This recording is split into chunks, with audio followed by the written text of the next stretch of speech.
#Day1 in Jaipur.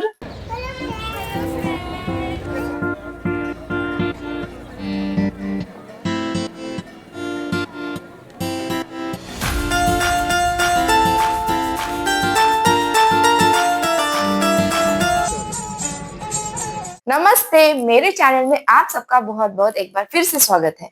तो मैं आज आपको बताने वाली हूँ कि मेरा जो Day1 है जयपुर में, एक्चुअली मेरा नहीं हम सबका, क्योंकि हम फैमिली ट्रिप पे आए हैं, तो वो कैसा रहा। तो मैं आपको इसे बताने वाली नहीं हूँ, दिखाने वाली भी हूँ। तो चलो देखते हैं, और साथ साथ में मैं आपको कुछ इन्फॉर्मेशन भी बताऊंगी। काही नाही, मला असा वर हात करायचा ना, मी वरच आहे तिथे 12 बजे की ट्रेन। म्हणते मी तुझ्या वाली झोपतो. हम लोग 15 किलोमीटर दूर है जयपुर से, और ट्रेन की खिड़की से बाहर देखा, पूरा कोहरा ही कोहरा है हर जगह, सामने कुछ भी दिखाई नहीं दे रहा था। आणि त्याच्यातून 6,000 पंकजकडे ऑलरेडी पैसे आहे. 6,000 म्हणजे 8,000 रुपये जमा करायचे आहेत. हम लोग सैनिक एक्सप्रेस से रात के 12 बजे की ट्रेन थी, वो दिल्ली कैंट से। तो हम दिल्ली कैंट से बैठे थे जयपुर के लिए सैनिक एक्सप्रेस से, और वो जो है वो सुबह 8:30 बजे पहुंचने वाली गाड़ी थी, लेकिन वो लेट हो गई।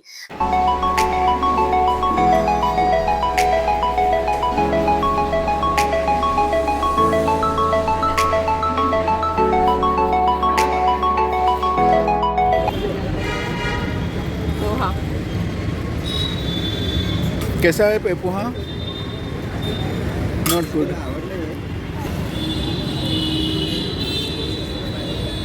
पनीर बघू कसा आहे. भैया थोड़ा नमक दे दो ना. कसा आहे? छान आहे. पोहा नाही आवडला, पण पनीर पराठा ठीक आहे. ओके. सो अब हम आ गए हैं जयपुर। तो एक्चुअली हमारी ट्रेन आने वाली थी 8:30 बजे, लेकिन वो बहुत लेट हो गई, और फिर हमको बज गए 10 यहाँ पे आने के लिए। फिर यहाँ पे आने के लिए हम लोग सबसे पहले हम लोगों ने होटल किया। वहां पे भी क्लीनिंग चल रही थी, तो फिर हम लोग ब्रेकफास्ट करने के लिए चले गए। तो सबसे पहले हमने ब्रेकफास्ट कर लिया। अब हम लोग रूम में आ गए हैं, और अब हम लोग फटाफट से हो जाएंगे तैयार, और फिर जाएंगे घूमने।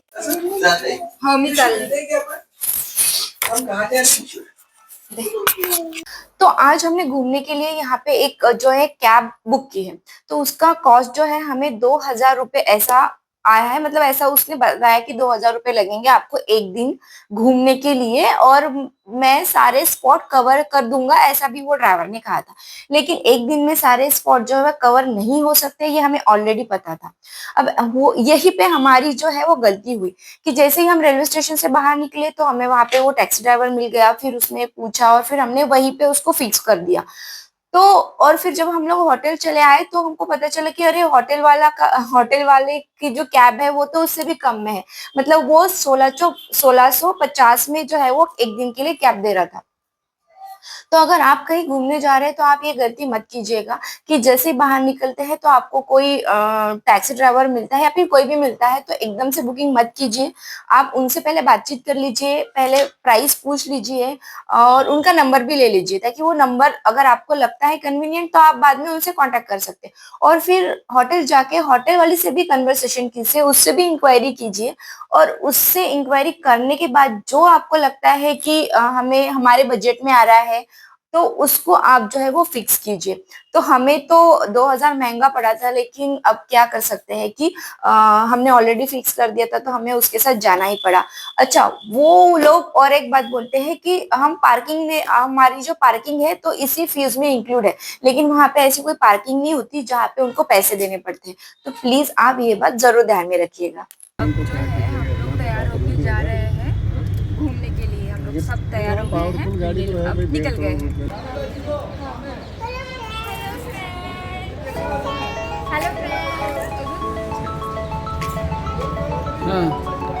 Welcome to my channel. चला, तू सांग ना आपण कुठे जाऊ. तो अब हम आए हैं राहो अल्बर्ट हॉल। ड्रेस्ड बालक एंड क्यूट से दोनों कॉम्प्लीमेंट जो है त्रिशा को मिले यहाँ।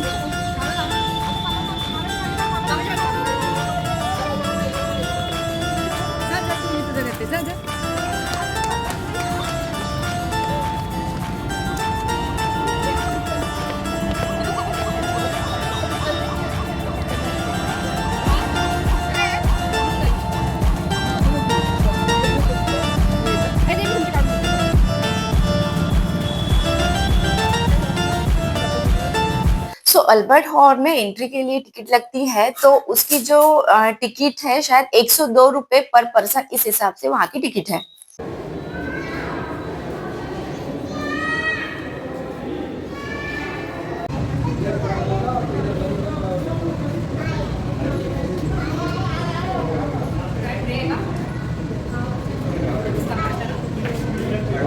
तो अल्बर्ट हॉल जो है वो एक म्यूजियम है, जिसमें आपको वैरायटी ऑफ वेपन्स मिलेंगे जो पहले के राजा जो इस्तेमाल करते थे, वो पुरानी पेंटिंग्स, पुरानी जो स्टैचू है वो मिलेंगी, और पुरानी जो आर्ट्स है, आर्ट्स रिलेटेड जो भी चीजें हैं वो आपको वहाँ देखने के लिए मिलेगी। पुराने बर्तन, ब्रास के, पीतल के, मिट्टी के, बहुत सारे यूनिक चीजें आपको वहाँ देखने के लिए मिलेगी। पुराने कारपेट, पुराने फ्लावर पार्ट्स, और वो जो थूकदान रहते थे वो देखने के लिए मिलेगा। हुक्का पॉट देखने के लिए मिलेगा। साथ ही साथ आपको ना हाथ धोने का बेसिन जो है यहाँ पे मैंने बहुत अच्छा और बहुत सुंदर देखा।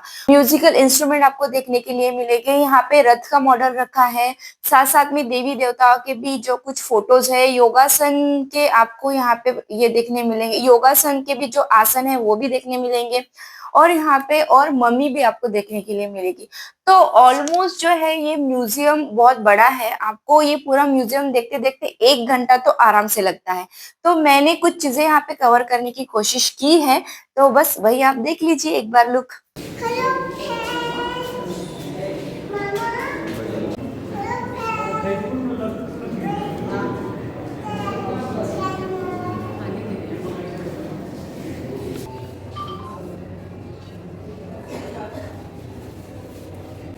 चल बेटू।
ये है outer area of Albert hall, जहाँ हमने थोड़ी सी फोटो खींची और फिर निकल गए। जैसे आप राजस्थान में हो, ये राजस्थान का कैपिटल जयपुर बोलते हैं। तो सामने जो गेट जो दिख रहा है ये पैलेस का गेट है, जो राज परिवार का गेट है। ये पैलेस केवल राज परिवार के ही लोग। मनसेन का नाम सुना होगा आपने, उसने यहाँ एंट्री के लिए मात्र 6 करोड़ रुपए दिए थे 24 घंटे।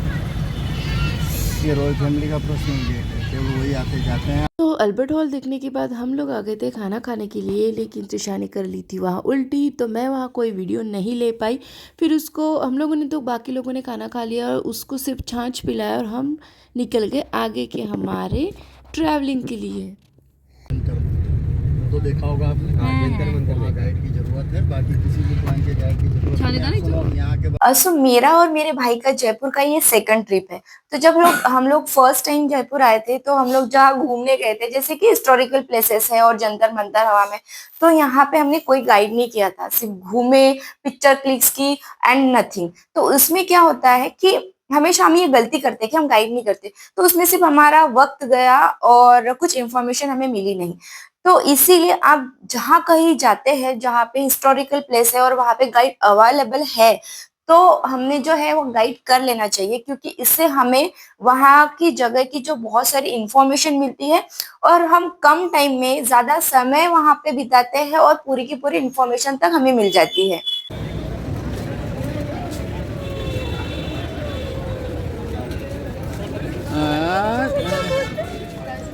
त्रिशू बाप रे बाप रे।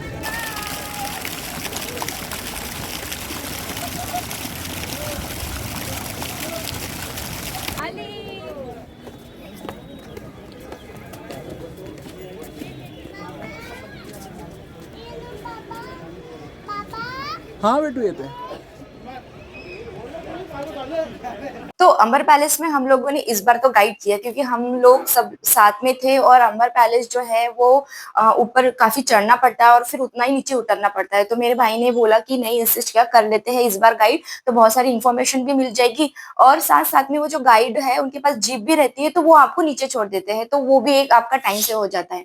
तो इसलिए हमने गाइड किया और उसको हम लोगों ने 400 रुपीज दिए थे, जिसमें उसने हमें पूरा पैलेस जो है वो घुमाया, उसमें इंफॉर्मेशन दी और साथ में मेन बात यह है कि उसने हमारे फोटोज भी क्लिक करके दिए और बहुत अच्छे फोटोज क्लिक करके दिए और जीप से नीचे भी छोड़ दिया। तो हमें मतलब 400 रुपीज देना वर्थ था। तो ऊपर चढ़ते चढ़ते आपको छोटी छोटी बहुत सारी दुकान दिखेगी, ज्वेलरी की दुकान, खाने पीने की दुकान, तो ये सारी चीज़ें होती है। अभी हम पूरा ऊपर चढ़ के अंदर आ गए हैं। तो ये जो आप इतना बड़ा पैलेस देख रहे हैं, उसको बांधने के लिए 100 या 110 ईयर्स ऐसा कुछ लगे हैं। और ये जो गेट जहाँ से हम अभी एंट्री किए, यहाँ से सिर्फ पहले राजा और जो राजा के घर के लोग थे वही आना जाना कर सकते थे, आम पब्लिक के लिए दूसरा गेट था। और ये जो आपको दिख रहा है, इसमें दोनों साइड में रानियाँ बैठती थी, बीच में राजा बैठता था।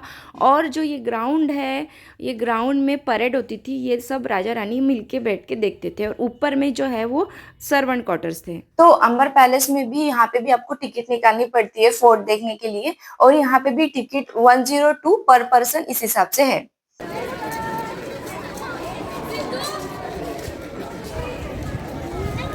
सो ये है दीवाने आम, जहाँ पे राजा अपने सलाहकार के साथ बैठते थे और अपने जो पब्लिक की, अपने जो प्रजा की प्रॉब्लम है वो सॉल्व करते थे। तो यहाँ पे जो आर्किटेक्चर है, इसमें आपको मुग़ल और हिंदू दोनों आर्किटेक्चर देखने के लिए मिलेगा। और यहाँ हमारा गाइड जो है हमारी फ़ोटो खींचते हुए। और ये जो गेट है बहुत सुंदर है, वर्थ टू वॉच है। और इसमें जो नक्शी काम पेंटिंग की गई है वो ओरिजिनल नेचुरल कलर की है।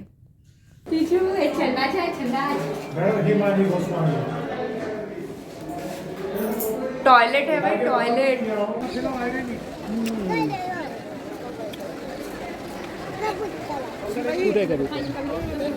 टिशू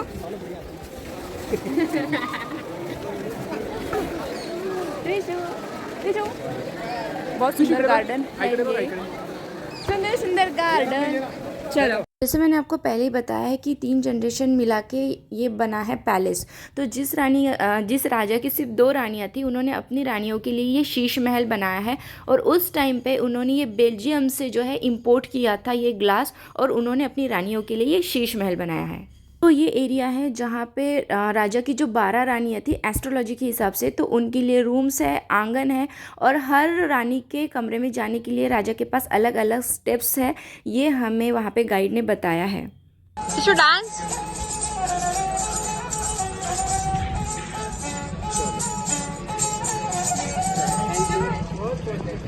मैं आपको कितना भी बताऊँ, लेकिन वहाँ जाके देखना, गाइड से उसकी इन्फॉर्मेशन सुनना, इसका जो एक्सपीरियंस है वो बहुत अच्छा और बहुत अलग है।